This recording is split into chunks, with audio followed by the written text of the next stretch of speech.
Selamat datang di Darul Horror Story, tempat kisah-kisah terlarang, pengalaman nyata, dan cerita yang sengaja dikubur, kini dibangkitkan kembali. Cerita-cerita ini bukan sekedar dongeng, beberapa berasal dari pengakuan orang-orang yang masih hidup, dan sebagian lagi dari mereka yang seharusnya sudah mati. Jika kamu mendengar bisikan aneh atau merasakan sesuatu di belakangmu, jangan menoleh, karena bisa jadi mereka juga sedang mendengarkan.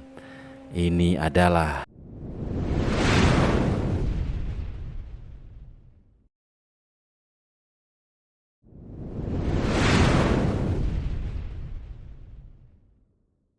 Wati duduk di teras kontrakan sempitnya yang sudah mengelupas cat dindingnya. Wanita itu baru saja memakamkan masa lalunya. Suaminya, Supardi, meninggal dunia 2 tahun lalu karena kecelakaan kerja.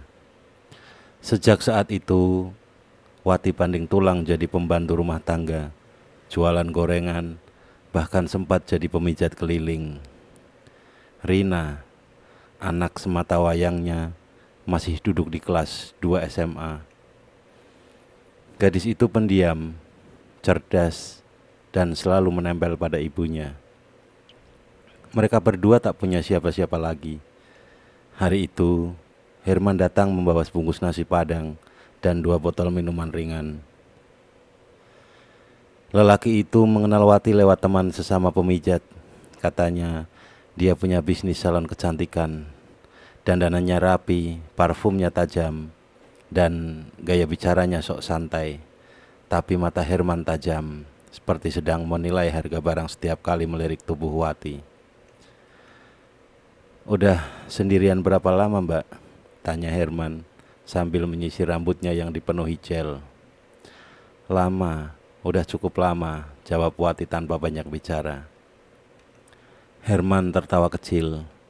Ia mulai sering datang, sesekali membawakan oleh-oleh buat Rina, roti, boneka kecil, bahkan sepasang sepatu bekas. Ia pura-pura peduli, sering membantu Wati membetulkan lampu atau keran rusak. Dalam waktu 2 bulan, Wati mulai luluh.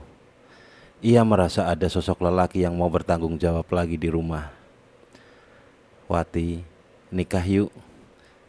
Gak usah repot, kita sederhana aja," ucap Herman malam ini sambil meremas tangan Wati.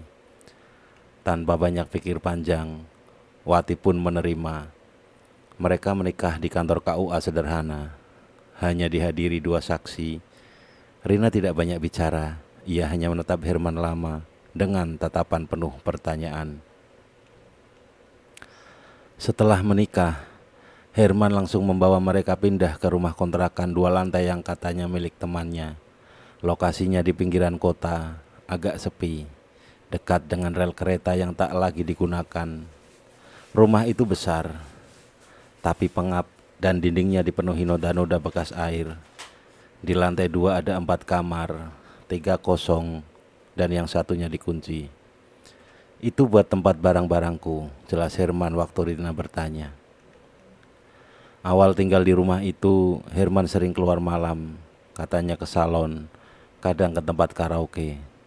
Ada juga yang bilang buka klinik kecantikan pria, tapi Rina mulai merasa ada yang aneh.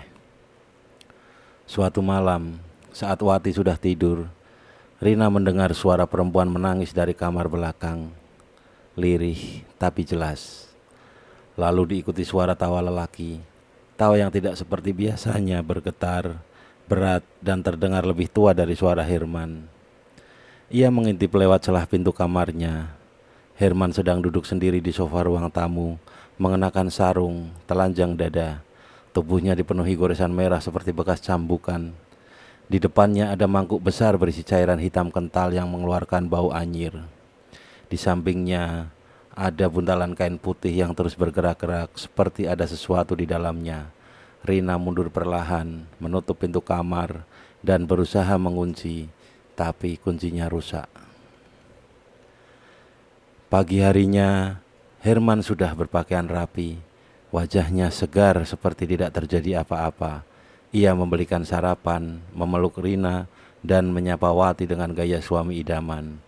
Tapi Rina tahu ada yang tak beres.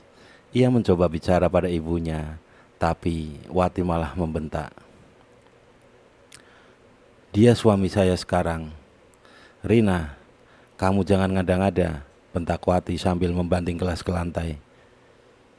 Hari demi hari, suasana di rumah makin tidak nyaman. Herman mulai menuntut Wati berdandan setiap malam.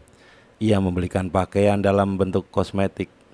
Ia membelikan pakaian dalam dan kosmetik, tapi bukan untuk dipakai di luar rumah.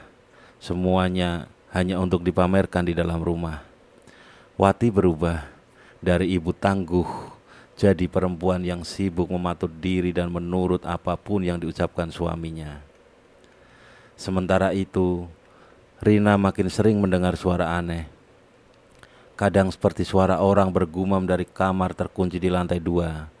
Kadang suara perempuan tertawa kecil, seperti sedang merayu. Bahkan pernah saat tengah malam, Rina melihat sepasang mata mengintip dari celah lantai yang bolong, tepat di atas tempatnya tidur. Malam itu, Wati menginap di rumah tetangga karena sakit kepala. Rina sendirian di rumah bersama Herman. Masuk kamar dulu, Rin. Bapak mau bicara, kata Herman dengan suara pelan. Rina menolak, tapi Herman menarik tangannya paksa dan menyeret ke lantai 2. Kamar yang selama ini terkunci dibuka. Isinya gelap, hanya ada satu kasur kotor, ember besi berisi darah beku, dan dinding peruh tulisan acak dengan spidol merah. Di salah satu sudut tergantung boneka jerami dengan rambut manusia asli. Diam, ini buat masa depan kita semua, gumam Herman sambil mengunci pintu dari dalam. Wati pulang pagi-pagi, rumah sepi. Rina tidak ada di kamar. Herman bilang Rina menginap di rumah teman, tapi Wati merasa ada yang tidak beres. Ia mengendap naik ke lantai 2 dan saat membuka kamar terkunci, ia melihat bekas darah di lantai, kasur basah dan bau amis menyengat. Wati berteriak, tapi Herman langsung menamparnya dan mengunci pintu dari luar.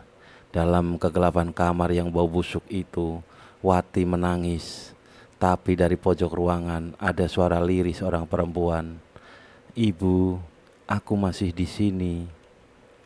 Wati duduk di kamar mandi, menggigil, matanya sembab, pipinya memar, bibirnya pecah akibat ditampar Herman semalam. Ia mengingat jelas betapa pintu kamar itu tak terkunci waktu subuh. Ia keluar merangkak. Perutnya mual mencium aroma amis yang menyatu dengan udara pengap rumah itu. Rina belum pulang. Herman duduk di ruang tamu dengan rokok menyala, tatapan kosong ke televisi yang tak hidup. Kamu dah gila, Man, ucap Wati pelan.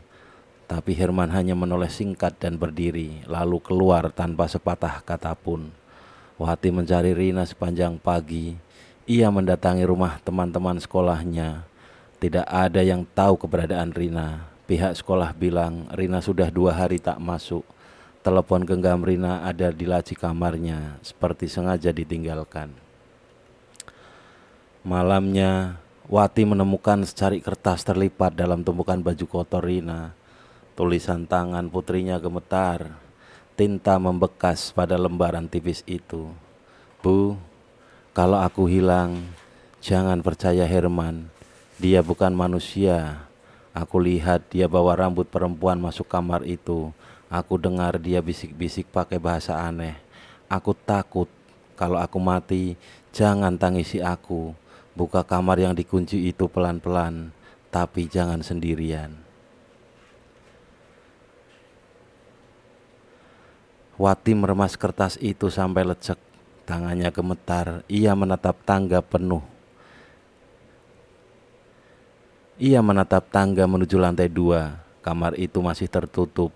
Ia tahu malam itu sesuatu harus dilakukan. Pukul 2 dini hari, Wati memberanikan diri naik. Herman belum pulang. Pintu kamar terkunci, tapi ia tahu di dapur ada linggis bekas bongkar lemari. Pelan-pelan ia cungkil pintunya. Kunci jebol setelah beberapa dorongan kuat. Begitu pintu terbuka, bau busuk langsung menyergap. Kali ini lebih tajam, ada bangkai di dalam sana. Ruangan gelap. Wati mengendap masuk. Di sudut ruangan ada kantong plastik hitam menggembung, diikat tali rafia. Di atas kantong itu ada noda darah kering. Wati membuka plastik itu dan di dalamnya ada tubuh Rina, telanjang, membiru, perutnya penuh lebam, lehernya merah bekas dicekik, mulutnya terbuka, matanya masih melotot, ada belatung merayap dari lubang hidungnya. Wati menjerit keras sampai suaranya serak. Ia muntah. Tubuhnya lunglai menatap anak gadisnya yang sudah dingin dan membusuk. Tapi ada satu hal yang membuat Wati tidak langsung pingsan. Di dada Rina terukir simbol aneh seperti luka bakar. Bentuknya seperti angka 3 terbalik, diikuti lingkaran kecil dan garis tegak lurus ke bawah.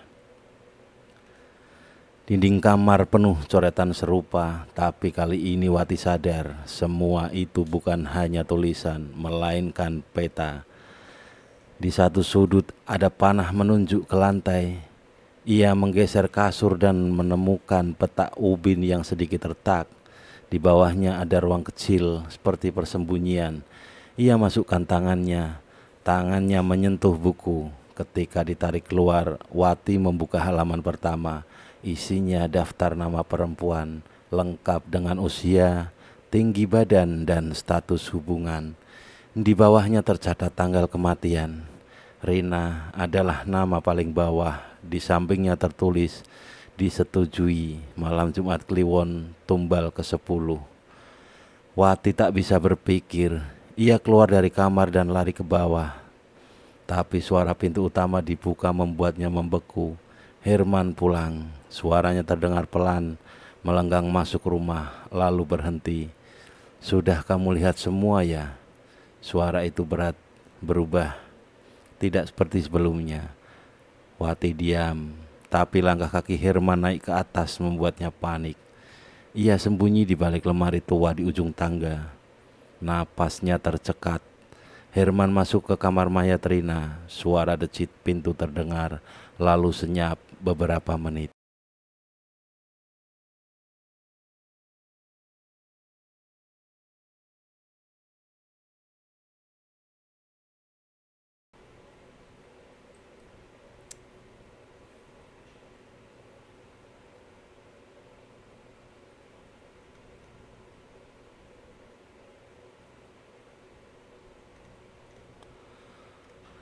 Lalu suara Herman kembali terdengar. Kamu tahu kenapa saya pilih kamu, Wati? Karena kamu gampang. Karena kamu gampang luluh, cuma dikasih makan. Gak tanya ini itu. Kamu pikir suami kamu mati karena kecelakaan? Bukan, itu juga bagian dari awal ritual. Wati mendengar suara tawa aneh, campuran antara manusia dan sesuatu yang lebih liar. Ia menahan napas, tapi langkah kaki Herman mendekat. Ia mencium bau dupa dan darah. Wati, kamu harus gantikan anakmu, kata Herman di balik lemari. Tumbal berikutnya harus sempurna. Kalau kamu kabur, saya kejar. Kalau kamu melawan, saya potong jari kamu satu-satu. Pilih sekarang. Wati menendang pintu lemari, lalu lari ke dapur. Ia mengambil pisau dan menancapkan ke paha Herman yang mengejar. Darah menyembur, tapi Herman tak menjerit. Ia tertawa. Apa kamu pikir pisau bisa menghentikan saya? Wati kabur lewat jendela dapur. Ia berlari ke rumah tetangga, tapi tak ada yang menjawab. Semua lampu padam. Ia mengetuk pintu berkali-kali. Suara anjing melolong dari kejauhan. Akhirnya ia sembunyi di balik warung kosong menunggu matahari muncul. Pagi harinya ia melapor ke polisi, tapi tubuh Rina sudah tak ada. Kamar itu bersih, tidak ada plastik, tidak ada darah, tidak ada buku, tidak ada simbol. Polisi menatap Wati dengan kasihan, mengira ia stres karena kehilangan anak. Herman menghilang, tapi malamnya suatu kejadian membuat Bulu kuduk semua orang di kompleks itu berdiri. Di rel tua dekat rumah kontrakan mereka ditemukan jasad gadis muda tergantung di tiang listrik. Kakinya mengambang, lidah menjulur, matanya membelalak. Tubuh itu membusuk, tapi bau mayat baru saja muncul. Itu Rina. Tapi bagaimana bisa? Ia sudah mati beberapa hari lalu. Wati yang menemukannya sendiri. Tapi sekarang tubuhnya kembali utuh. Dan kali ini di kakinya digantung papan kayu kecil dengan tulisan yang terbakar di permukaannya. Bukan aku yang gantung diri, aku cuma pulang. Pagi hari setelah jasad Rina ditemukan tergantung, rumah kontrakan itu ditinggal pemiliknya. Wati tidak kembali ke sana. Ia memilih tidur di musola kecil dekat pasar, di bawah poster iklan sedekah. Tapi malam harinya, penjaga musola bernama Pak Rustam menemukan Wati duduk sendiri, menatap tembok dengan tatapan kosong. Tangannya kaku memegang sehelai rambut panjang yang terus ia lilit di jemari seolah hipnotis. Bu, ini tempat ibadah, bukan tempat kesurupan, ucap Pak Rustam sambil menyentuh bahunya. Wati tersentak, ia seperti baru sadar di mana berada. Pak, dia belum tenang. Anak saya belum tenang. Dia digantung, lalu hilang, lalu muncul lagi, tapi sekarang jasadnya dibawa orang. Saya tahu siapa pelakunya, tapi semua orang pikir saya gila. Pak Rustam tidak banyak bicara, ia hanya memandangi rambut panjang Wati. Pak Rustam tidak banyak bicara, ia hanya memandangi rambut panjang yang Wati bawa, lalu bertanya pelan, Bu, ini rambut siapa? Dari kamar Herman, jawabnya lirih. Yang dia bawa waktu masuk rumah malam itu, aku nemu waktu bongkar lemari di ruang bawah. Ada banyak ikatan rambut perempuan, semua dililit benang merah dan dicampur daun kering. Aku yakin itu tumbal-tumbal sebelumnya. Pak Rustam menatap rambut itu, lalu mengangguk pelan. Kalau betul suami ibu terlibat, kita tidak bisa lawan sendirian. Ini bukan urusan manusia biasa, tapi ada yang bisa bantu. Saudara saya tinggal di perbatasan, namanya Pak Samin, tapi dia sudah lama tidak terima tamu. Wati langsung memohon, ia rela jalan kaki sekalipun. Ia ingin tahu kenapa anaknya belum bisa tenang, kenapa jasadnya muncul lalu hilang, dan kenapa tiap malam ia selalu mencium bau daging terbakar dari udara. Perjalanan menuju tempat Samin menempuh hampir 5 jam, lewat jalur sempit yang dilewati truk pasir. Setiba di sana, Wati dibawa ke gubuk tua berdinding kayu lapuk. Pak Samin duduk bersila di lantai, mengenakan kain lusuh, rambutnya gimbal dan matanya seperti tidak pernah tidur. Tanpa banyak tanya, Samin menyentuh rambut yang dibawa Wati dan mengendusnya. Lalu ia membakar selembar kain hitam, meletakkannya di mangkuk besi kecil. Asap mengepul dan tiba-tiba Pak Samin mendesis. Dia belum selesai. Dagingnya tidak dikubur, tumbalnya gagal. Tapi karena gagal, arwahnya tidak kembali dengan tenang. Dia marah, tapi belum bisa menyentuh pelaku langsung. Dia putus jalan, dia butuh pemancing. Wati menahan napas. Apa maksudnya? Arwah Rina belum punya pintu keluar, tapi dia bisa dibantu. Ada satu cara, kau harus kembali ke rumah itu, bawa sesuatu miliknya yang terakhir digunakan. Tempat tidur, bantal, pakaian dalam, atau sesuatu yang masih menyimpan bekas darahnya. Letakkan di tengah kamar itu dan biarkan malam melewati 3 waktu. Jam 2, 3, dan 4. Jika Rina datang, dia akan bicara. Tapi jika yang datang bukan dia, lari. Malamnya, Wati kembali diam-diam ke rumah kontrakan. Rumah itu dipasang garis polisi, tapi pagar belakangnya terbuka sedikit. Dia masuk mengendap. Ruangan itu gelap, kosong, hanya bau lembab dan bekas darah di lantai. Ia menemukan bantal kecil milik Rina. Masih ada noda merah semar di ujung sarungnya. Wati letakkan di tengah kamar Rina, lalu duduk bersila di pojokan, membawa senter dan pisau dapur yang ia sembunyikan dari petugas musola. Jam 2 malam, udara berubah dingin. Udara tidak bergerak, Senter berkedip sendiri, lalu pintu kamar menutup pelan. Wati mematung.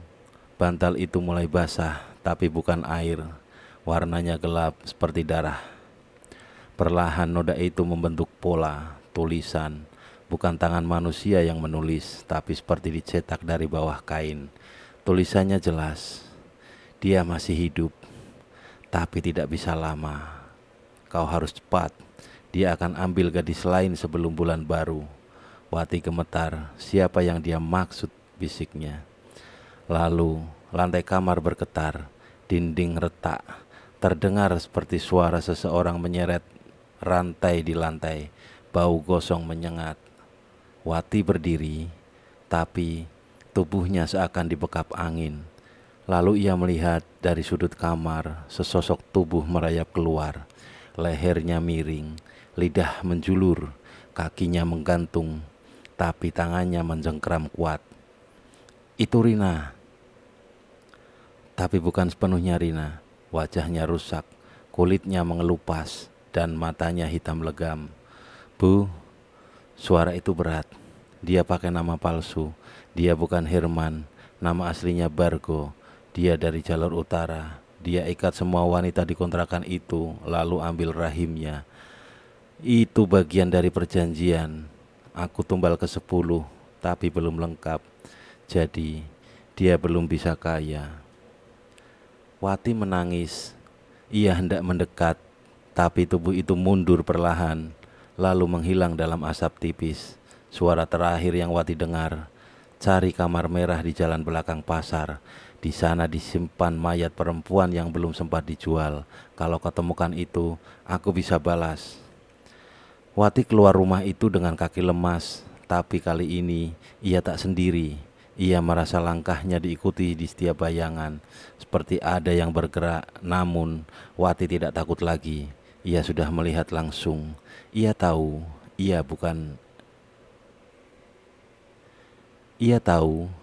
ini bukan halusinasi. Dan Bargo atau siapapun laki-laki itu belum selesai dengan rencananya.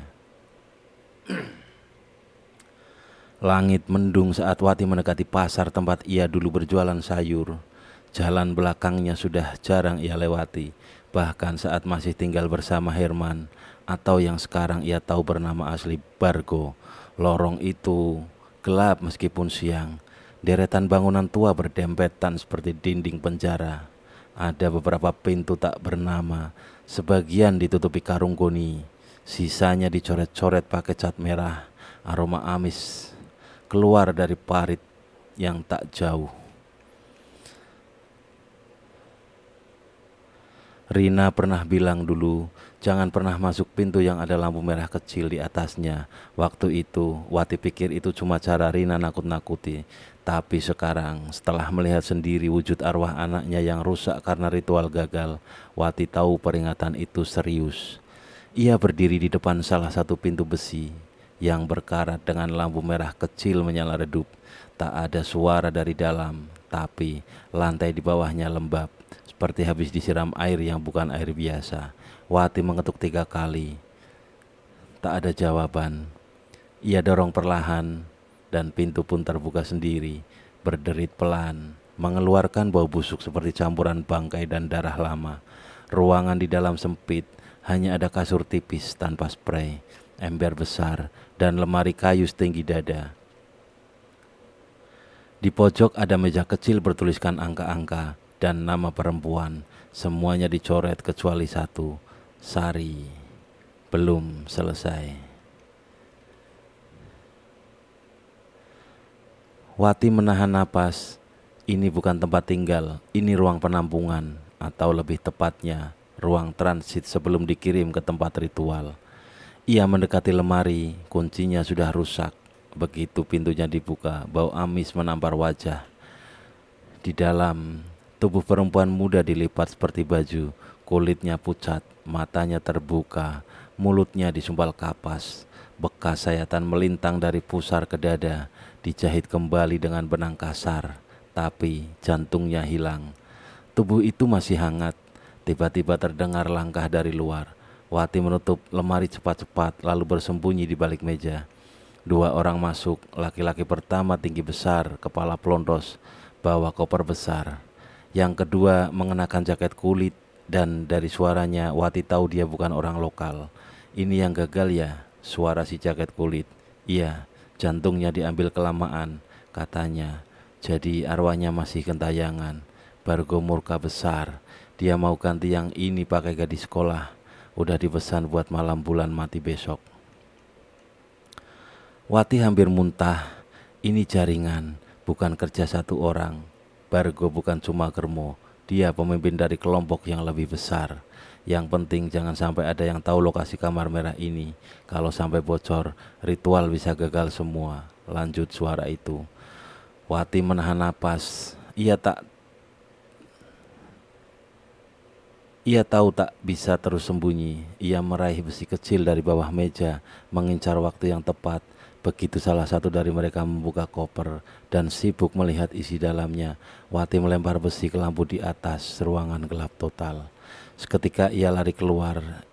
Tak peduli bau, tak peduli suara teriakan di belakang. Ia hanya ingin keluar dari tempat busuk itu. Wati menghubungi Pak Rustam malam itu, menceritakan semuanya. Mereka berdua sepakat ini bukan lagi urusan pribadi, tapi ke polisi pun belum tentu akan ditanggapi. Kasus seperti ini yang menyangkut jaringan ritual biasanya dibungkam atau dianggap mengada-ada. Pak Rustam lalu menghubungi seseorang yang pernah berurusan dengan kasus serupa. Namanya Bu Murni, mantan perawat rumah sakit jiwa yang berhenti karena terlalu sering melihat pasien yang tak sepenuhnya gila, tapi dirasuki. Ia sekarang tinggal di balik gunung, buka pengobatan alternatif. Wati dan Rustam datang malam-malam membawa potongan kain dari kamar merah yang mereka ambil sebelum lari. Kain itu penuh bercak darah, sebagian membentuk pola aneh mirip simbol segitiga terbalik, dikelilingi huruf-huruf yang tak dikenal. Begitu melihat kain itu, Bu Murni berkata, "Kalian sudah masuk perangkap. Ini bukan ritual lokal, ini dari jalur lama, disebut tebusan kelamin. Satu laki-laki butuh 11 tubuh perempuan untuk dapat kuasa atas dagangan haram. Tapi syaratnya, satu harus anak tiri, satu harus perawan, satu lagi harus dimutilasi dalam keadaan sadar." Wati menggigil. "Anak saya, itu tumbal pertama," tanyanya. "Anak saya, itu tumbal pertama," tanyanya.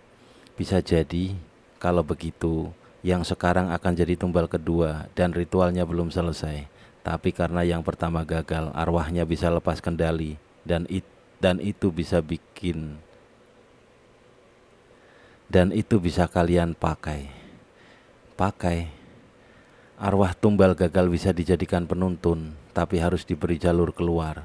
Caranya, kamu harus balik ke kamar Bargo, cari benda yang paling dia pakai saat mulai ritual. Biasanya berupa jimat, kotak, atau potongan tubuh lain. Letakkan di depan rumah ibunya, biarkan arwah tahu, maka dia yang akan bawa kutukan itu sendiri." Wati mengangguk. Ia siap kembali, bukan demi dirinya, tapi demi semua anak yang mungkin akan jadi korban berikutnya. Rumah Ibu Bargo ada di ujung pemakaman Cina lama. Tak ada penerangan, hanya satu rumah berdinding papan dengan pagar seng. Wati masuk lewat jendela. Ruangan kosong, tapi di pojok kamar ia temukan kotak logam kecil dibungkus kain merah dengan darah kering di sisi-sisinya. Begitu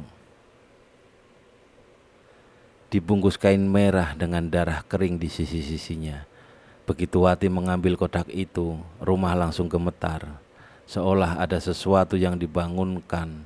Lalu suara dari luar, "Bu," itu suara Rina, tapi bukan seperti sebelumnya. Kali ini tenang, tidak serak, tidak berat. "Bawa aku pulang." Wati keluar rumah itu dengan langkah pasti. Di tangan kirinya kotak logam, di tangan kanannya rambut Rina. Malam belum selesai, tapi kutukan sudah bergerak dan Bargo sedang dalam perjalanan pulang. Tak tahu bahwa tumbal gagal kini sudah menunggu di kamarnya. Rumah kontrakan yang sekarang ditempati Bargo berada di lorong paling ujung di wilayah kampung yang sudah lama tak dipetakan pemerintah. Bangunannya kecil, catnya mengelupas, dan pagar belakangnya langsung berbatasan dengan kebun ilalang. Tak ada nomor rumah, tak ada kotak surat. Rumah itu nyaris seperti sarang yang sengaja dibangun untuk menyembunyikan bau bangkai. Wati berdiri di balik semak saat melihat Bargo masuk ke rumah malam itu. Pria itu terlihat membawa tas jinjing besar dan beberapa plastik hitam. Ia membuka pintu tanpa menyalakan lampu dari luar. Hanya suara engsel pintu dan bunyi plastik yang terdengar. Tak ada lagi keraguan dalam diri Wati. Ia sudah menyerahkan separuh dirinya sejak menyaksikan tubuh anaknya ditemukan dalam keadaan tak pantas di kamar sempit berbau amis itu. Malam ini Wati menanam niat, bukan untuk melapor tapi membalas, bukan lewat tangan sendiri tapi lewat sesuatu yang lebih kejam, lebih akurat, roh anak yang dipaksa mati sebelum waktunya.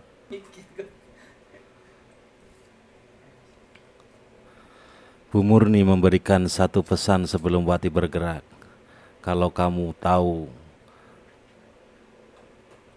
taruh benda itu, jangan sembarang tempat. Letakkan di bawah kasurnya. Biarkan dia tidur di atas dendam yang belum selesai. Dan jangan kamu balik ke rumah sebelum dengar anjing melolong tanpa sebab. Itu tandanya yang kamu panggil sudah keluar. Wati tahu resiko itu besar. Tapi sejak malam ia mencium darah di kepala anaknya. Rasa takut di tubuhnya hilang entah kemana. Ia menyelinap lewat belakang, manfaatkan pagar bolong. Rumah itu gelap, hanya ada satu cahaya redup dari dapur. Suara air menetes dari kamar mandi. Pintu belakang tidak dikunci. Wati masuk diam-diam, hanya membawa kantong kain berisi kotak logam yang sebelumnya ia ambil dari rumah Ibu Dargo.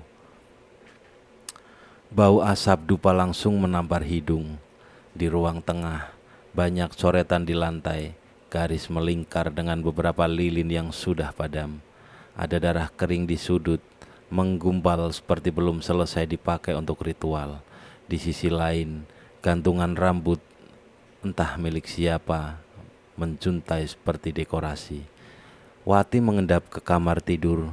Di dalam, Bargo sedang mandi. Suara air terdengar jelas, mengalir deras. Kasurnya tak berseprai, penuh bekas noda. Di bawah kasur, Wati menyelipkan kotak logam itu perlahan. Saat ia bangkit, terdengar suara dari kamar mandi. Bukan suara Bargo, tapi suara tangis perempuan. Bu, dia potong lidahku dulu sebelum bakar tubuhku. Wati mematung, nafasnya tercekat. Ia tahu itu suara Rina, tapi bukan tangis pelan. Tangisan ini penuh kemarahan. Wati langsung keluar lewat jendela kamar, tak menoleh ke belakang. Malam itu, ia tidur di rumah Pak Rustam. Tak ada suara apa-apa sampai lewat tengah malam.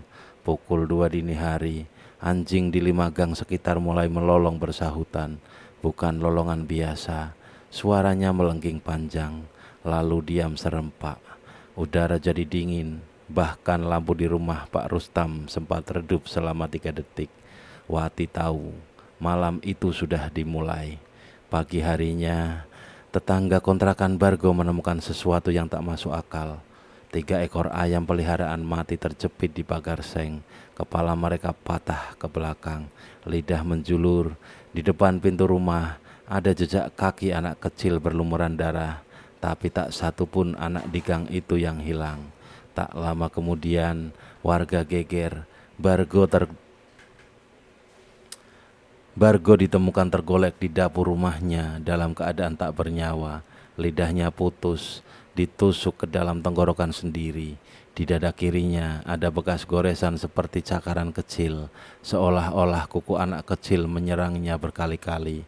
Tapi tak ada pintu yang rusak, tak ada jendela terbuka, rumah terkunci dari dalam. Pihak kepolisian pun menyimpulkan itu bunuh diri. Tapi Wati dan Rustam tahu itu bukan kasus biasa, karena malam itu Wati sempat melihat dari balik pagar dan samar-samar di dapur yang remang. Berdiri sesosok tubuh mungil tanpa mata, tanpa wajah yang tidak utuh, memandang lurus ke jasad Bargo sambil menggigit sesuatu, lidah. Beberapa hari setelah kematian Bargo, tempat transit Kamar Merah dirazia. Tapi anehnya, ruangan itu sudah kosong. Tak ada mayat, tak ada kasur, hanya dinding dengan noda besar seperti darah yang belum sempat dibersihkan. Pemilik bangunan mengaku tidak tahu menau, katanya itu cuma gudang. Tapi seseorang sempat melihat dua pria keluar dari bangunan itu malam sebelum Bargo ditemukan mati, membawa koper besar dan satu jerigen cairan. Wati tidak percaya itu berakhir begitu saja. Ia yakin Bargo hanya satu dari beberapa pelaku dan jaringan itu masih beroperasi. Tapi ia juga percaya satu hal, mereka kini tahu ada arwah yang dilepas dan arwah itu tak bisa dihentikan selama dendamnya belum selesai. Beberapa minggu kemudian, satu persatu nama yang tercatat di buku ritual di Kamar Merah mulai lenyap secara misterius. Ada yang ditemukan membusuk di dalam mobil terkunci, dan ada yang hilang saat berlibur keluar kota. Bahkan seorang ustadz yang sempat terlibat sebagai pembersih dosa dikabarkan gila dan menggaruk wajahnya sendiri sampai tak bisa dikenali. Wati hanya mengamati. Ia sudah tak menangis. Ia hanya menyimpan satu kalimat dalam kepala. Bukan aku yang membalas, tapi dagingku yang pernah dirusak dan dia belum selesai. Sejak kematian Bargo, Wati jadi lebih sering mengurung diri di dalam rumah.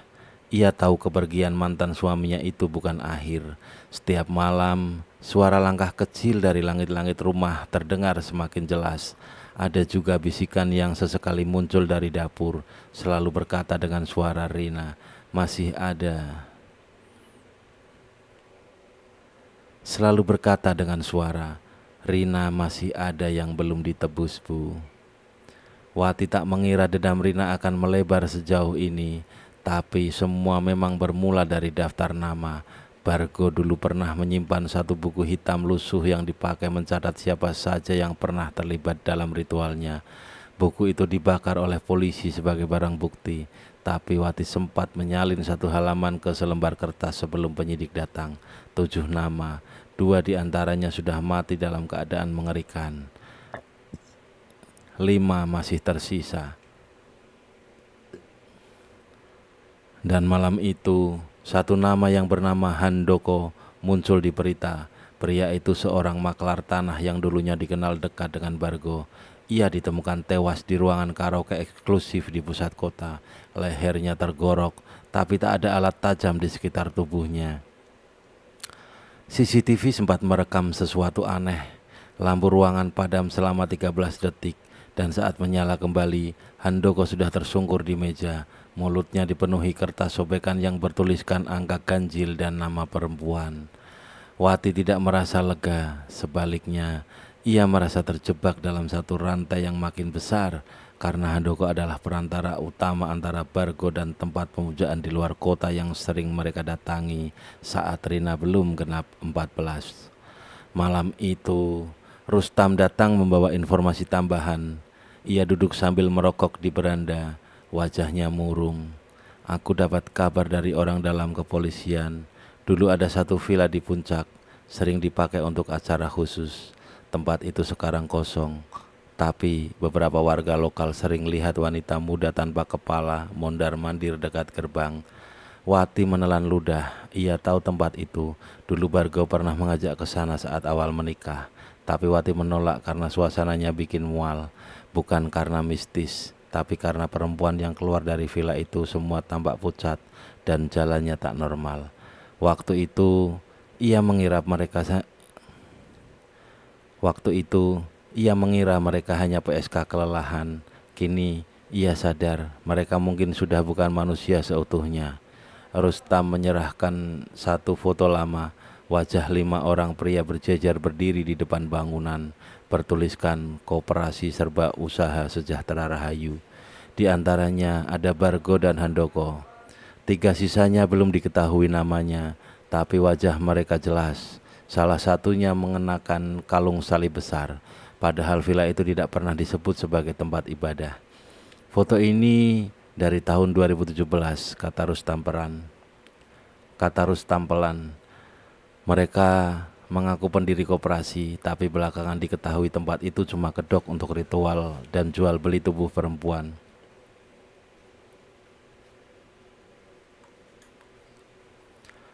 Wati mengunjungi villa itu pada malam ketiga setelah kematian Handoko. Ia tak masuk, hanya berdiri dari kejauhan di balik semak.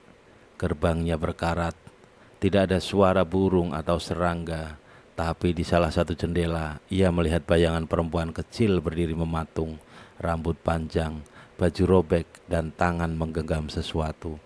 Bukan boneka, tapi potongan daging. Wati pulang tanpa bicara sepatah kata pun.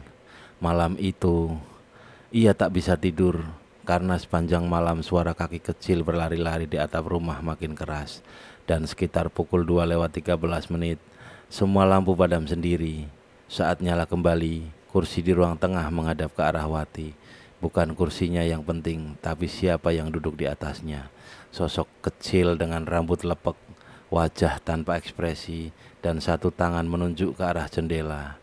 Dia yang bantu Bargo pertama kali, Bu. Namanya Berno. Dia tinggal dekat kolam pancing tua. Malam Jumat, dia suka ngambil air dari sumur dan dibacakan doa terbalik sebelum dipakai untuk mandiin anak kecil. Wati tak tahu bagaimana Rohrina tahu semua itu, tapi ia bertanya. Ia hanya mencatat nama itu dan menunggu Jumat malam datang. Kolam pancing tua itu sudah lama tak beroperasi, letaknya jauh dari rumah penduduk, dikelilingi pohon-pohon kelapa tinggi dan bangunan setengah runtuh. Wati dan Rustam datang ke sana diam-diam, menyamar sebagai pasangan pengunjung. Di balik bangunan tua, mereka menemukan sumur kecil dengan ember logam berkarat. Air di dalamnya tidak jernih, tapi berlendir dan ada bau anyir menusuk. Ada pula sisa rambut tercecer di dekat bibir sumur. Tak jauh dari situ, Pak Berno sedang duduk di depan bara kecil, membakar kertas yang penuh tulisan Arab yang tak bisa dibaca. Sesekali ia menyiram bara itu dengan air dari sumur. Asapnya bukan putih, tapi kelabu seperti jelaga. Saat malam makin larut, Pak Berno berdiri, membawa ember dan menuju ke bangunan belakang. Rustam dan Wati mengikut. Saat malam makin larut, Pak Berno berdiri, membawa ember dan menuju ke bangunan belakang. Rustam dan Wati mengikutinya diam-diam. Bangunan itu gelap, tapi dari celah papan mereka melihat satu ruangan sempit dengan ranjang besi kecil. Di atasnya ada anak perempuan yang tampak pingsan, kakinya diikat, mulutnya ditutup kain. Pak Berno mulai membasuh tubuh anak itu dengan air sumur sambil membacakan doa yang tak masuk akal, seperti gabungan dari berbagai bahasa. Tiba-tiba terdengar suara tawa kecil dari balik dinding. Tawa perempuan muda, tawa Rina. Lampu dalam ruangan padam seketika, pintu menutup sendiri dengan keras. Jeritan Pak Berno memecah malam. Rustam dan Wati mendobrak masuk beberapa menit kemudian. Anak itu sudah tak ada di tempat tidur. Pak Berno terguling di pojokan, wajahnya dipenuhi luka cakaran. Di tenggorokannya tertancap potongan kayu yang sebelumnya merupakan kaki ranjang. Di tembok belakang tertulis dengan darah, "Jangan sentuh anak kecil lagi kalau tidak ingin mati pelan-pelan." Rustam langsung melapor ke polisi, menyamar sebagai warga yang kebetulan lewat dan mencium bau bangkai. Polisi datang pagi harinya, tapi jasad Pak Berno menghilang dari ruangan itu. Tinggal darah dan tembok yang penuh tulisan aneh. Polisi menyimpulkan kejadian itu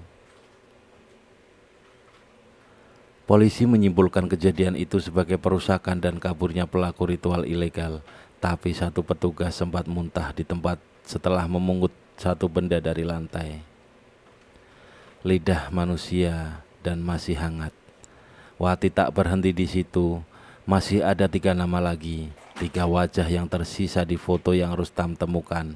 3 pria yang masih tidur tenang, tanpa tahu arwah anak yang mereka rusak sedang mengukir nama mereka. tanpa tahu arwah anak yang mereka rusak sedang mengukir nama mereka di balik pintu malam. Setelah kematian Pak Berno yang misterius dan brutal, Wati merasa langkah balas dendam Rina mulai tak bisa dibendung. Arwah itu tidak lagi hanya menghantui malam. Kini ia muncul di siang bolong, membisikkan nama-nama kepada Wati yang sedang makan, mandi, bahkan saat Wati sedang berada di dalam angkot.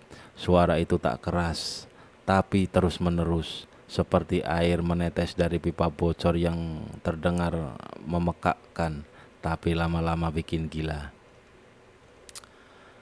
Nama berikutnya adalah Pardi, seorang pria tua yang dulunya mantan kepala gudang distribusi makanan anak yatim. Rustam menyelidiki dan menemukan bahwa gudang tempat kerja Pardi dahulu ternyata penuh. Rustam menyelidiki dan menemukan bahwa gudang tempat kerja Pardi dahulu ternyata pernah ditutup diam-diam oleh pemerintah daerah. Alasannya kabur, tidak ada berita resmi, tapi warga sekitar ingat ada kejadian aneh. Anak-anak di panti asuhan yang rutin menerima makanan dari gudang itu tiba-tiba jatuh sakit. Sebagian mengalami kelumpuhan, 3 diantaranya meninggal. Salah satu yang meninggal adalah gadis berumur 11 tahun yang terakhir terlihat ikut mobil Pardi untuk mengantar logistik keluar kota. Dari hasil penggalian informasi Rustam, diketahui bahwa gudang itu kini terbengkalai. Tapi warga sering menghindarinya karena tiap malam terdengar suara anak kecil menangis dari dalam. Malam itu, Wati dan Rustam menyusup ke gudang dengan membawa senter dan alat rekam suara. Bangunan itu besar namun sepi, seperti perut binatang mati yang membusuk dari dalam. Begitu mereka melangkah masuk, bau anyir langsung menyambut. Bukan darah segar, tapi semacam daging yang disimpan terlalu lama. Di sisi kanan ada rak-rak besi berkarat, masih berdiri tapi kosong. Di salah satu rak terdapat boneka kecil tanpa kepala. Di lantai bekas seretan panjang seperti sesuatu pernah ditarik paksa menuju ke dalam lorong di belakang gudang. Rustam mengarahkan senter ke atas. Ada loteng, tangga kayu tua terlipat di dinding. Suara-suara aneh seperti cakaran pelan terdengar dari atas sana. Tapi belum sempat mereka mendekat, lampu senter Wati mati sendiri. Gelap. Saat lampu menyala kembali, loteng sudah terbuka sendiri. Tangga turun dengan perlahan. Wati tidak sempat bicara. Suara anak kecil terdengar jelas dari atas. Tante Wati, dia masih hidup, tapi ngumpet di balik doa-doa palsu. Tolong bawa aku keluar. Rustam naik lebih dulu, Wati menyusul. Loteng itu sempit, penuh debu dan sarang laba-laba. Tapi di ujung ruangan, mereka menemukan sesuatu yang bikin tubuh serasa beku. Kepala manusia tertata rapi, 5 buah ditaruh di atas piring kayu, semuanya membusuk tapi mata masih terbuka. Dan di dinding belakang tertulis kapur putih, kalau ingin kaya, jadikan daging anak-anak sebagai mas kawin, 5 kepala untuk 5 tahun emas. Wati muntah di tempat. Rustam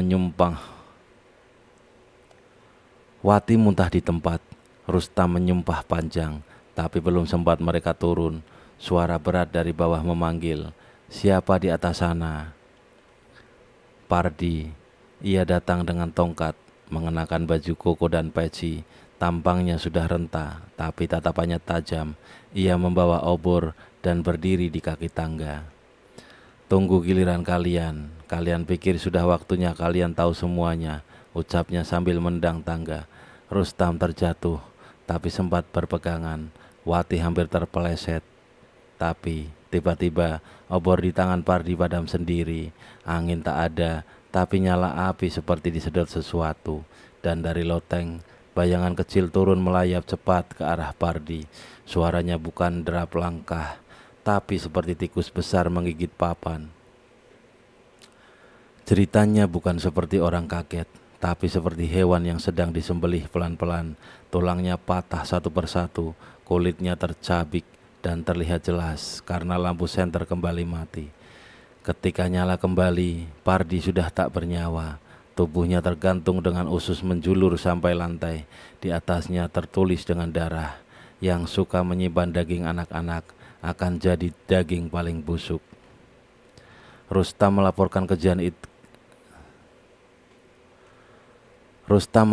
kejadian itu lagi ke polisi, tapi seperti sebelumnya tak ada jasad ditemukan, darahnya ada, bahkan beberapa bekas bagian tubuh tertinggal, tapi kepala dan tubuh Pardi lenyap.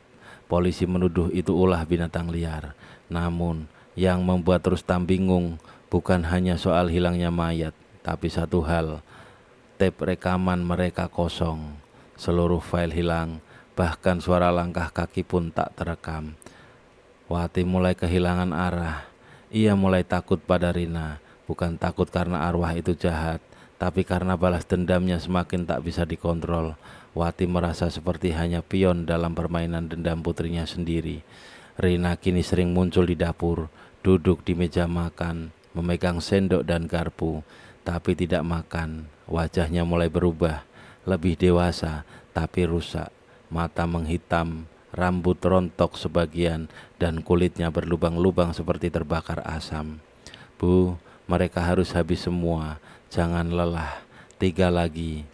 Wati bertanya, setelah itu apa? Rina tersenyum, tapi senyumnya tak membawa damai, senyumnya kosong, hampir seperti bukan anaknya lagi yang bicara. Nama selanjutnya muncul di layar televisi malam itu, seorang ustadz kondang bernama Ustadz Fatah. Baru saja pulang dari luar negeri, ia dikenal dengan ceramah keras dan pengajian daring yang punya jutaan pengikut. Tapi Wati langsung kenal wajah itu. Ia adalah salah satu pria di foto lama yang berdiri di tengah kalung besar, menggenggam tangan Bargo. Rustam langsung berkata, kalau ini benar, kita masuk ke medan paling berbahaya. Dia punya nama, dia punya uang, dan dia punya jemaah.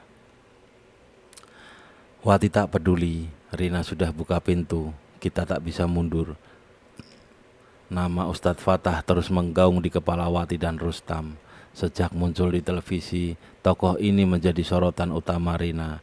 Arwah itu semakin sering menampakkan diri, tapi bukan hanya di rumah mereka. Sekarang, Rina mulai mengganggu orang lain yang berhubungan dengan ayah tirinya, termasuk mereka yang selama ini menjadi bagian dari ritual pesugihan kotor itu. Rustam menyelidiki lebih dalam. Dia mencari siapa sebenarnya Ustadz Fatah, yang selama ini dikenal publik sebagai Ustadz populer. Ternyata Ustadz Fatah bukan nama asli. Pria itu adalah Hasan Soeharto, mantan mafia yang kabur dari jerat hukum beberapa tahun lalu. Dia membangun citra baru sebagai Ustadz lewat media sosial dan pengajian berbayar dengan dalih dakwah dan pembinaan umat. Namun di balik layar, Hasan menjalankan ritual gelap yang melibatkan tubuh-tubuh muda dan kekuatan gaib dari dunia yang tak bisa diterangkan dengan logika. Ritual itu katanya menjaga kekayaan dan kekuasaan. Jemaah yang ikut pengajian secara tak sadar menjadi korban. Mereka disembunyikan dalam satu tempat yang dikunci ketat, seperti penjara khusus. Di sana dilakukan persembahan tubuh muda, termasuk anak-anak yang diculik dari lingkungan sekitar. Wati dan Rustam bertekad untuk membongkar semua ini. Mereka mendapatkan alamat tempat ritual itu berlangsung, sebuah gedung tua di pinggir kota. Gedung itu sudah lama ditinggalkan, tapi setiap malam selalu ramai dengan suara azan dan gema lantunan ayat. Mereka datang malam hari, membawa alat rekam dan kamera. Di sekitar gedung, mereka bisa melihat bayangan-bayangan bergerak cepat, seperti orang-orang yang berjaga. Tapi anehnya tidak ada pintu utama yang terbuka. Namun suara lantunan azan dan ceramah makin jelas. Rustam menemukan sebuah lubang kecil di dinding belakang gedung. Lubang itu cukup besar untuk mereka masuk satu persatu. Di dalam, mereka menyusuri lorong gelap yang berbau apek dan lembab. Mereka bisa mendengar suara tangisan pelan, desahan, dan bisikan-bisikan asing. Di ruang utama, Mereka menemukan kerumunan jemaah yang duduk khusyuk menatap ke arah panggung. Di atas panggung berdiri Hasan dengan pakaian putih dan sorban yang menutupi hampir seluruh kepala.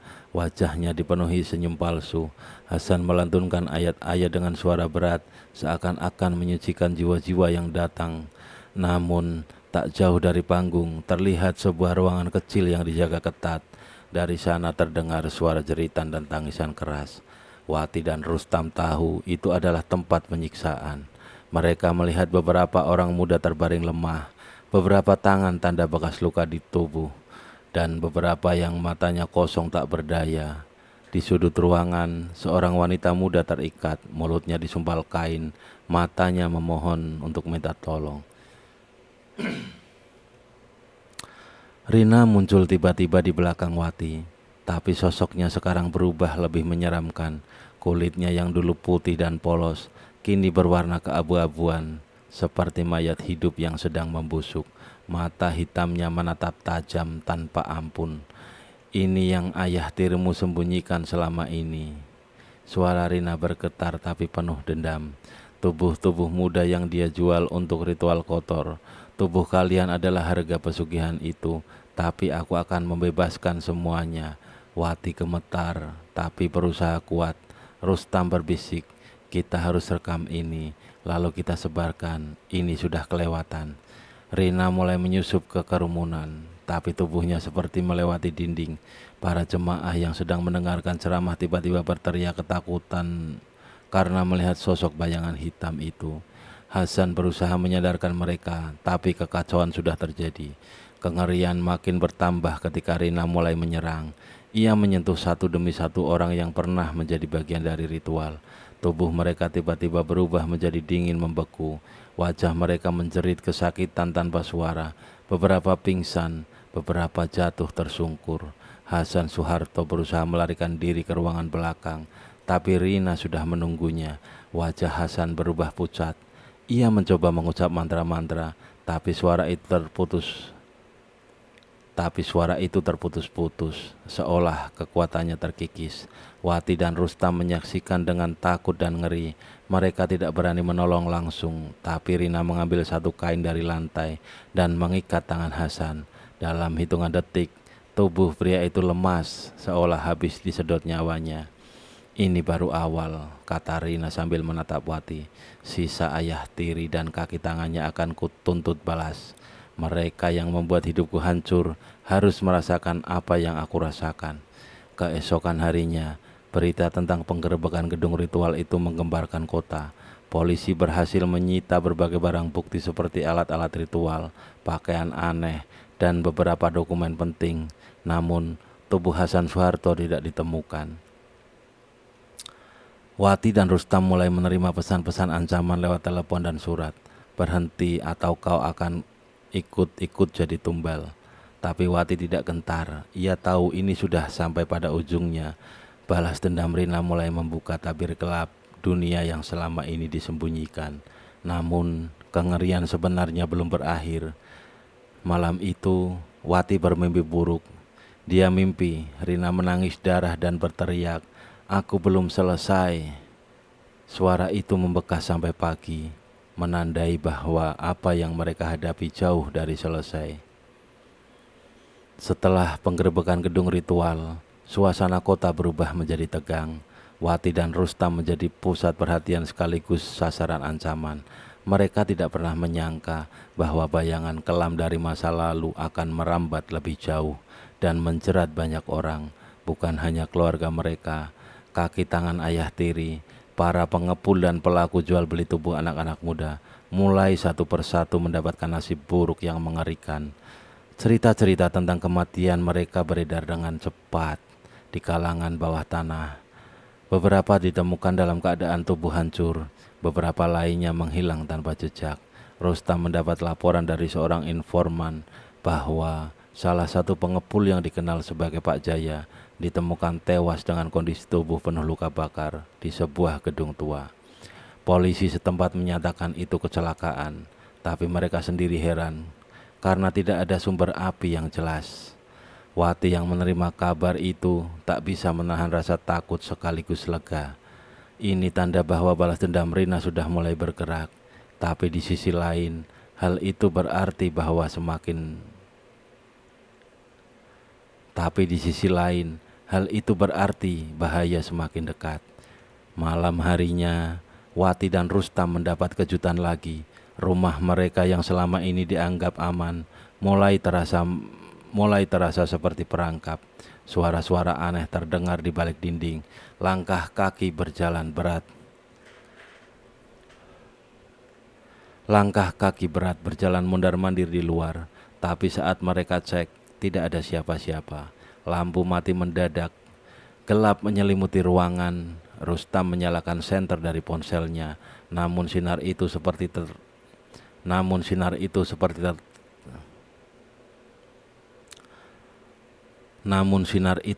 tertelan kegelapan pekat yang tidak biasa. Di sudut ruangan, bayangan hitam bergerak dengan cepat. Sesosok wujud tanpa wajah yang tampak mengejek dan menakut-nakuti. Wati gemetar, tapi Rustam mencoba menenangkan. Kita sudah hampir sampai di ujung. Jangan takut. Di sisi lain kota, Danu, kaki tangan terakhir ayah tiri yang paling sadis, mulai merasakan kegelisahan luar biasa. Selama ini, Danu selalu menjadi eksekutor utama dalam segala urusan gelap ayah tiri. Tapi kini, malam-malamnya penuh mimpi buruk yang sama berulang. Dalam mimpinya, Rina muncul dengan wajah berubah-ubah, selalu penuh amarah. Danu terbangun dengan keringat dingin dan jantung berdegup kencang. Dia berusaha melupakan semua itu dengan minuman keras, tapi rasa takut semakin mencekam. Danu memutuskan untuk bertemu dengan orang yang dulu memperkenalkannya dengan ritual pesugihan ayah tiri, seorang dukun tua yang bernama Pak Slamet. Dia berharap Pak Slamet bisa menghilangkan teror itu. Pak Slamet tinggal di pinggiran kota, jauh dari keramaian. Rumahnya kecil dan dikelilingi pagar kayu yang tampak rapuh. Saat Danu tiba, dukun itu menyambut dengan tatapan dingin tanpa senyum. Pak Slamet mendengarkan cerita Danu dengan serius. Setelah itu ia berkata, "Apa yang kamu alami bukan sekedar mimpi buruk biasa. Itu tanda kekuatan gaib yang marah dan mengincarmu. Rina bukan hantu biasa. Dia pembawa bencana yang tidak bisa kau kalahkan dengan cara biasa." Danu menggertakkan gigi. "Lalu bagaimana caranya supaya aku selamat?" Pak Slamet menghela napas berat. "Kalau kau ingin selamat, kau harus membayar harga yang jauh lebih mahal dari yang kau bayarkan selama ini. Ada ritual pengusiran, tapi itu berisiko. Kau harus rela kehilangan sesuatu yang sangat berharga." Danu menatap tajam, tapi takut dalam hati. Pilihan itu seperti mengancam nyawanya sendiri. Sementara itu, Wati dan Rustam terus mengumpulkan bukti dan berusaha membuka mata aparat tentang kekuatan di balik ritual pesugihan ini. Namun, beberapa menghadapi banyak rintangan, termasuk intimidasi dari para pengikut ayah tiri yang tidak ingin rahasia mereka terbongkar. Wati mulai mengalami gangguan yang lebih nyata. Setiap kali dia keluar malam, bayangan Rina muncul mengikuti, bukan hanya menampakkan diri, tapi juga meninggalkan tanda bekas cakar di tangan Wati. Bekas itu terasa sakit dan panas seperti terbakar. Rustam khawatir, ia tahu ini bukan sekedar gangguan biasa, melainkan bentuk perlindungan Rina agar Wati tidak menyerah. Suatu malam, Wati bermimpi buruk lagi, tapi kali ini berbeda. Rina muncul dan berkata dengan suara berat, "Aku benci kalian semua yang mempermainkan tubuh dan nyawaku. Kalian pikir aku sudah mati? Aku hidup dalam darah dan penderitaan. Aku akan habiskan kalian satu persatu." Wati terbangun dengan teriakan, tubuhnya basah oleh keringat dingin. Rustam segera memeluknya, tapi Wati sudah tahu pertarungan ini belum selesai. Lebih buruk lagi, bayangan hitam itu akan terus memburu mereka sampai semua kaki tangan ayah tiri dihukum. Keesokan harinya, Rustam mendapat kabar mengejutkan. Danu ditemukan tewas secara misterius di rumah Pak Slamet. Tubuhnya kaku, wajah penuh ketakutan. Pak Slamet menghilang tanpa jejak. Polisi mulai turun tangan lebih serius. Namun, banyak yang menganggap kasus ini berbau mistik dan takut mendekat. Di tengah kekacauan ini, Wati mendapat tawaran bantuan dari seorang paranormal bernama Ibu Sari. Ibu Sari mengaku pernah menangani kasus serupa dan yakin bisa membantu mereka menuntaskan dendam Rina. Kalau kalian mau, aku bisa bantu mengikat roh Rina supaya fokus pada musuh-musuhnya saja, tanpa mengganggu kalian, ujar Ibu Sari. Wati dan Rustam menyadari mereka butuh bantuan itu, tapi mereka juga tahu mengikat roh bukan perkara gampang dan pasti ada konsekuensi besar. Malam itu, mereka bertiga berkumpul di rumah Wati. Ibu Sari memulai ritual sederhana, memanggil roh dan memintanya bekerja sesuai permintaan. Suasana menjadi tegang dan berat. Tiba-tiba, ruangan berubah dingin. Angin berhembus kencang dari jendela yang tertutup rapat. Lampu padam lagi dan suara Rina terdengar bergema di seluruh ruangan. Kalian tak bisa membelengguku. Aku pembalasan yang tak terhentikan.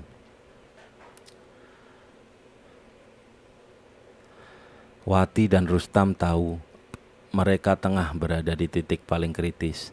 Rina sudah menguasai banyak kekuatan gaib yang membuat nyawa mereka terancam.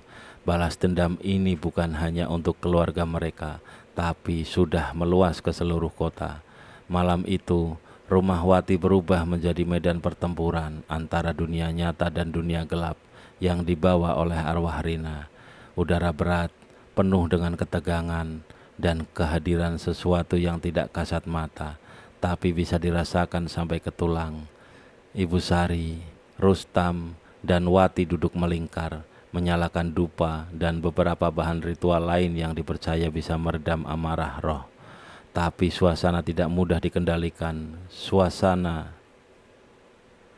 Suara bisikan nyaring seperti jeritan kesakitan dan kemarahan bergema dalam ruangan, menimbulkan ketegangan yang hampir membuat semua pingsan. Rina muncul di depan mereka, wujudnya samar, tapi aura amarahnya begitu kuat. Aku bukan hanya arwah yang kau kenal, aku adalah amarah yang menumpuk bertahun-tahun, rasa sakit yang dipaksa didiamkan dan dihancurkan, dan kehancuran yang tidak bisa kalian hindari. Wati menatap tajam, suaranya tegas meski gemetar. Rina, aku tahu kau menderita, tapi ini bukan jalan yang benar. Kau harus berhenti membunuh dan menghancurkan. Biarkan kami membersihkan semuanya dengan cara yang benar. Namun, Rina tertawa dingin. Cara kalian yang membiarkan aku jadi korban. Kau pikir aku akan diam? Pertarungan gaib pun tak terhindarkan. Kekuatan Rina membakar semangat balas dendamnya menjadi energi yang merusak. Angin kencang menerpa dari dalam ruangan, membuat dupa dan lilin bertebaran. Ibu Sari terus mengucapkan mantra, berusaha mengikat amarah itu agar tidak menyebar dan merusak lebih jauh. Rustam dan Wati berpegangan tangan, mencoba tetap kuat di tengah kekacauan. Mereka tahu ini mungkin satu-satunya kesempatan untuk menyelesaikan semua ini. Di luar rumah, beberapa kaki tangan ayah tiri yang masih hidup mulai menghilang satu persatu secara misterius. Mereka ditemukan tewas dengan tanda-tanda yang membuat polisi curiga. Ini bukan kasus biasa. Beberapa bertahan hidup tapi hidup dalam ketakutan luar biasa. Di tengah pertarungan, Rina tiba-tiba berhenti dan menatap Wati dalam diam yang penuh arti. Kalau kau ingin menghentikanku, buktikan bahwa kau benar-benar peduli. Buktikan kau berani mengorbankan sesuatu yang sangat berharga. Wati mengerti maksud Rina. Ini bukan hanya tentang ritual, tapi pengorbanan. Dengan napas berat, Wati mengangguk dan mengambil keputusan yang tak pernah ia bayangkan sebelumnya. Wati menyerahkan kalung pemberian anaknya yang telah meninggal. Sebagai tanda kesungguhan, kalung itu bukan sekedar perhiasan, tapi simbol cinta dan kenangan terakhir yang pernah mereka miliki bersama. Dengan suara penuh tekad, Wati berkata, "Ambil ini sebagai tanda bahwa aku rela kehilangan apapun demi mengakhiri semua penderitaan ini." Mendengar itu, Rina perlahan mengendurkan amarahnya. Bayangan gelap yang mengelilinginya mulai memudar. Tapi bukan berarti dia hilang begitu saja. Ia berbisik, kalung ini mengikatku pada masa lalu yang tak pernah kulupakan. Tapi aku akan pergi, Selama kalian jaga janji untuk tidak membiarkan lagi ada anak-anak yang jadi korban. Dengan gerakan halus, Rina menghilang dari hadapan mereka. Udara kembali tenang, lampu menyala kembali, dan suasana menjadi damai seperti belum pernah terjadi apapun. Keesokan harinya, Wati dan Rustam melapor ke polisi dengan bukti-bukti baru. Aparat setempat akhirnya bergerak cepat menangkap para pelaku pesugihan dan perdagangan manusia yang selama ini berlindung di balik bayang-bayang ayah tiri. Wati, meski kehilangan anak satu-satunya, mulai membangun hidup baru bersama Rustam. Mereka berdua bersumpah tidak akan pernah membiarkan kegelapan seperti ini muncul lagi. Namun, jauh di balik itu semua, bayangan Rina tetap hidup sebagai peringatan bahwa kejahatan yang merenggut nyawa seorang anak tidak akan pernah berakhir tanpa balas.